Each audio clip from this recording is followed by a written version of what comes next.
So guys, आज मैं तुम लोगों को बालाजी के एक ऐसे मंदिर से रूबरू करवाने जा रहा हूँ जिसके होने का सबूत उन्होंने खुद गांव वालों को और हमें दिया है।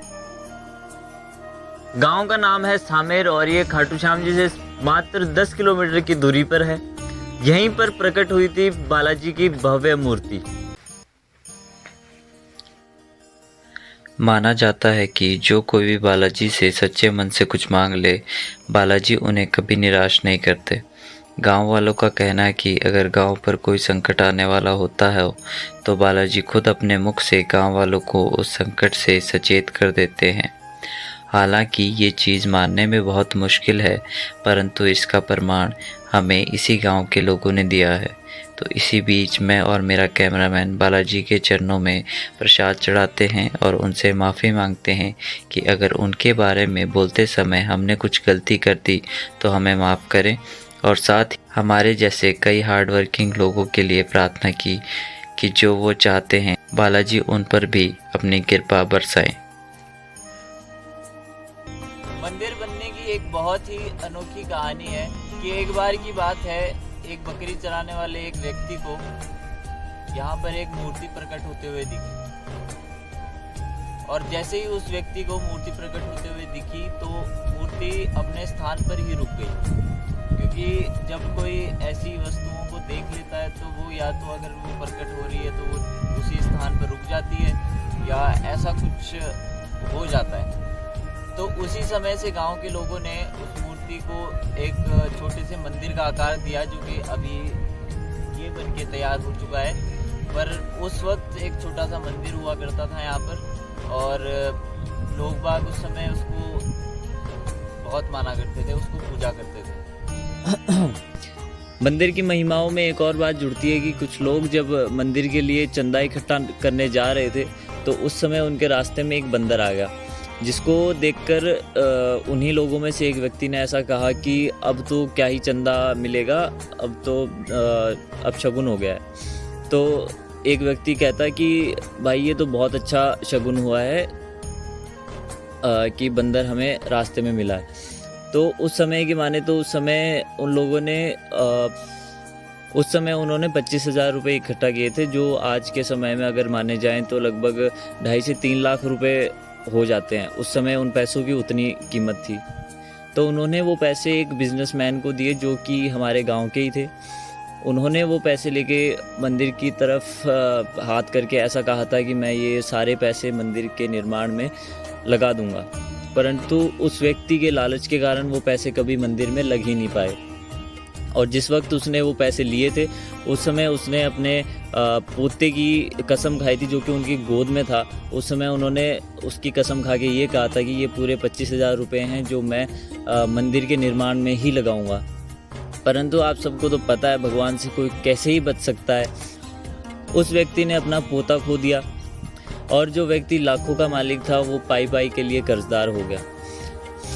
पर जब उस व्यक्ति को ये एहसास हुआ कि उसने ये पाप किया है कि मंदिर के पैसे मंदिर में लगाए ही नहीं, तो उस व्यक्ति ने हनुमान जयंती के दिन जब उसे पछतावा हुआ तो उसने हनुमान जयंती के दिन सारे गांव वाले और सबके सामने अपनी गिल्ट को महसूस किया, और उसी समय कहा कि वो 2.5 लाख रुपए मैं मंदिर निर्माण में ही लगाऊंगा, और उन्होंने लगाए भी।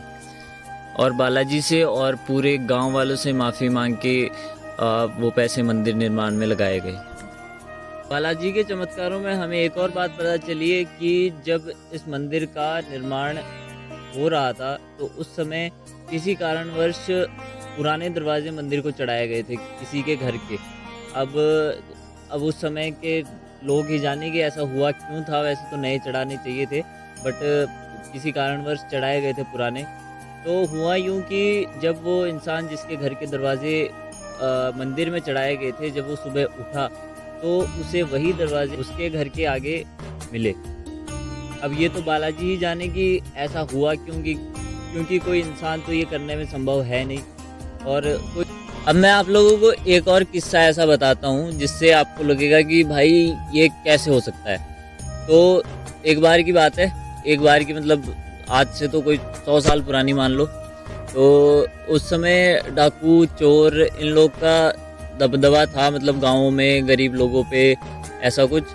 तो उस समय कुछ एक चोर आया जो कि मंदिर में से कुछ चुराने गया था, परंतु जब वो कुछ भी मंदिर से चुरा के जब मंदिर के दरबार से बाहर निकलने की कोशिश कर रहा था, तो असलियत में वो बाहर नहीं निकला था। अपने मतलब वो जो सोच रहा था उसमें तो वो इस गांव से बहुत दूर जा चुका था, परंतु वो आदमी यहीं पे इसी ये जो पहाड़ी इलाका है और मंदिर का जो एरिया है ना, इसी में वो फंस के रह गया और सुबह तक वो इसी में घूमता रहा। उसके साथ ऐसा हुआ कि मतलब वो मन में कहीं और था और फिजिकली वो कहीं और था। अगर बालाजी की महिमाएं बताने लगूं तो मेरी ये वीडियो बहुत लंबी हो जाएगी। थामेर गांव के लोग बालाजी को खूब मानते हैं और इनके चमत्कारों से भी वाकिफ हैं, और इसीलिए हर साल हनुमान जयंती के दिन यहाँ पर विशाल जागरण का आयोजन किया जाता है और भंडारे का लुत्फ भी लोगों को बालाजी के दरबार में दिया जाता है। बालाजी इस कलयुग में सबसे ज्यादा जागृत और साक्षात है। कलयुग में बालाजी की भक्ति ही लोगों को दुख और संकट से बचाने में सक्षम है। बहुत से लोग किसी देवी देवता, तांत्रिक, बाबाओं के चक्कर में भटकते रहते हैं क्योंकि वो बालाजी की भक्ति शक्ति को नहीं पहचान पाते। तो इतना ही था आज की इस वाली वीडियो के लिए।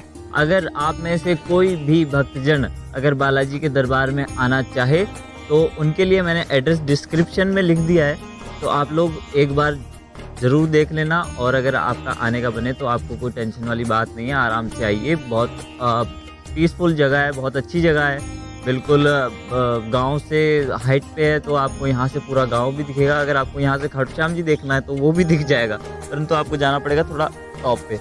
तो मिलते हैं एक और ऐसी ही वीडियो के साथ, तब तक के लिए थैंक यू, शुक्रिया, बाय बाय, टाटा।